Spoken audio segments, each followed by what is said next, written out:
Hello बच्चों, let's see this question. The question says the IUPAC name of the following compound is. हमें एक compound given है and हमें इसका IUPAC name बताना है and the options are first option is 1-methyl isobutane, second option is 2,2-dimethyl butane, third option is 2,2-dimethyl propane and fourth option is 2-methyl isobutane. So the key concept of this question is key concept क्या है इस question का IUPAC nomenclature. IUPAC nomenclature IUPAC nomenclature क्या होता है? ये एक systematic approach है जिसकी हेल्प से हम ऑर्गेनिक कंपाउंड्स की नेमिंग करते हैं. ठीक है, एक सिस्टमैटिक अप्रोच. अब IUPAC की फुल फॉर्म क्या होती है? International union of pure and applied chemistry. तो इस ऑर्गेनाइजेशन ने एक सेट ऑफ रूल्स दे रखे हैं जिसके अकॉर्डिंग क्या हम किसी भी ऑर्गेनिक कंपाउंड की नेमिंग करते हैं. तो ये रूल्स क्या होते हैं? मतलब किसी भी ऑर्गेनिक कंपाउंड के नेम के 3 पार्ट्स होते हैं. पहला होता है हमारा प्रीफिक्स, देन होता है हमारा वर्ड रूट एंड देन होता है हमारा सफिक्स. तो जो प्रीफिक्स होता है, प्रीफिक्स हमारे 2 टाइप्स के होते हैं. एक होता है हमारा सेकेंडरी प्रीफिक्स और एक होता है हमारा प्राइमरी प्रीफिक्स. सेकेंडरी प्रीफिक्स क्या होता है? सेकेंडरी प्रीफिक्स से हमें पता लगती है डिटेल्स ऑफ सब्स्टिट्यूएंट्स. हमारी जो चेन के अंदर सब्स्टिट्यूएंट्स प्रेजेंट है उनकी डिटेल्स. तो सेकेंडरी प्रीफिक्स हमें क्या बताते हैं? Details of substituents.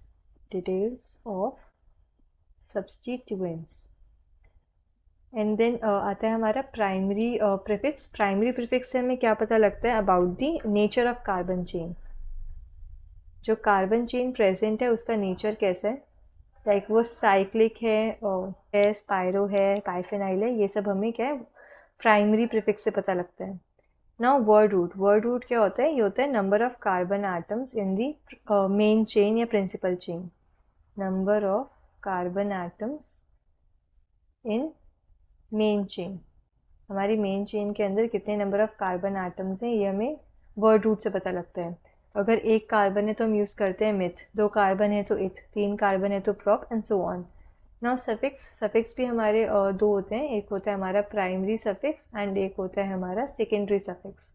जो प्राइमरी सफिक्स होता है, प्राइमरी सफिक्स हमें बताता है nature of carbon carbon bond के बारे में, कि जो कार्बन कार्बन बॉन्ड है वो सैचुरेटेड है, अनसैचुरेटेड है, ये सब हमें प्राइमरी सफिक्स से पता लगता है. नाउ सेकेंडरी सफिक्स हमें क्या बताते हैं? About the details of functional group, कि हमारे जो कंपाउंड है, मॉलिक्यूल है, इसके अंदर कौन से फंक्शनल ग्रुप प्रेजेंट है, वो हमें क्या है सेकेंडरी सफिक्स से पता लगता है. Details of functional group. तो अब हमें क्या है कंपाउंड गिवन है. ये कंपाउंड अगर हम ड्रॉ करते हैं, given compound is CH3 and CH3. ये कंपाउंड हमें गिवन है. तो इसके अंदर हमें सबसे पहले क्या होता है? मेन चेन सेलेक्ट करनी होती है. मेन चेन हम कैसे सेलेक्ट करते हैं? Maximum number of carbon atoms उसके अंदर आने चाहिए. तो इसके अंदर अगर हम नंबरिंग करें तो हमारे पास मैक्सिमम, हम कहीं से भी नंबरिंग करें, मैक्सिमम हमारी चेन के अंदर से 3 कार्बन आ सकते हैं. तो यहाँ से हमें वर्ड रूट मिल गया. वर्ड रूट क्या हो गया हमारा? प्रॉप. अब अगर हम इसके अंदर देखें और ये सैचुरेटेड कंपाउंड है, सिंगल बॉन्ड्स प्रेजेंट हैं, इसके अंदर कोई भी डबल बॉन्ड प्रेजेंट नहीं है. तो इसका जो प्राइमरी सफिक्स है वो क्या हो जाएगा? Ene, like alkene. तो ये हो गया प्रोपेन. कोई फंक्शनल ग्रुप प्रेजेंट नहीं है इसके अंदर, तो कोई सेकेंडरी सफिक्स नहीं आएगा इसके अंदर. अगर अब हम प्राइमरी प्रीफिक्स की बात करें, प्राइमरी प्रीफिक्स हमें बताता है about cyclic chain and all, तो इसके कोई साइक्लिक चेन भी प्रेजेंट नहीं है तो वो नहीं आएगा. सेकेंडरी अगर प्रीफिक्स की बात करें तो यहाँ पे क्या है, सेकेंड पोजीशन पे 2 मिथाइल ग्रुप प्रेजेंट है, 2 सब्स्टिट्यूएंट प्रेजेंट है हमारे सेकेंड पोजीशन पे. तो हम ऐसे लिखेंगे 2,2 डाईमिथाइल प्रोपेन. तो हमारा जो IUPAC नेम हो गया वो क्या हो गया? 2,2 डाईमिथाइल प्रोपेन. अब हम अगर ऑप्शंस में चेक करें, फर्स्ट ऑप्शन है 1-methyl isobutane, ये इनकरेक्ट है.